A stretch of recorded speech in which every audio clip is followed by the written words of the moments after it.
आदित्य शहर की भाग दौड़ से दूर एक पुराने से मकान में रहने आया। मकान बड़ा था, सस्ता भी, लेकिन थोड़ी अजीब सी खामोशी हमेशा उसमें रहती। मकान मालिक, एक बुजुर्ग आदमी, उसे चाबियां देते हुए बोले, बस एक बात याद रखना बेटा, तीसरी मंजिल वाला कमरा बंद ही रखना। आदित्य हंस पड़ा, सोचा शायद कोई पुराना कमरा होगा। कुछ चीजें अजीब लगने लगी।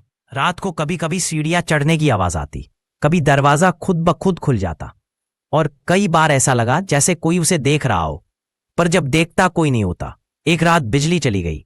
आदित्य अपने मोबाइल की फ्लैशलाइट लेकर जनरेटर ऑन करने नीचे गया तो उसे सीढ़ियों पर किसी के चलने की आवाज फिर सुनाई दी, पर ऊपर कोई नहीं था। वापस आते हुए उसकी नजर तीसरी मंजिल के बंद दरवाजे पर गई। दरवाजा खुला हुआ था। दिल की धड़कन तेज हो गई। वह धीरे धीरे ऊपर गया।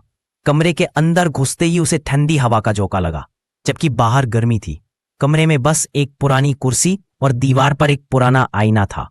आईने में उसने जो देखा वो उसे जिंदगी भी भूलेगा। आईने में एक लड़की खड़ी थी, सफेद साड़ी में, लंबे उलझे बाल और आंखें ऐसी जैसे उनमें सदियों का दर्द हो। लेकिन जब उसने पलटकर पीछे देखा, वहां कोई नहीं था। वो फिर आईने की तरफ देखता है। लड़की अब मुस्कुरा रही थी। उसके होंठ धीरे से हिले, तुम भी मुझे छोड़ दोगे? उसके बाद आदित्य बेहोश हो गया। जब उसे होश आया, वो अस्पताल में था। मकान मालिक ने बताया कि वो अकेला नहीं था।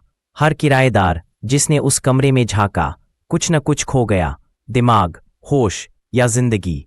और लड़की, उसका नाम रेखा था, जो 30 साल पहले उसी कमरे में जलकर मर गई थी। और तब से वो किसी का इंतजार कर रही है। अब वो घर फिर से खाली है और अगला किराएदार शायद आप हों।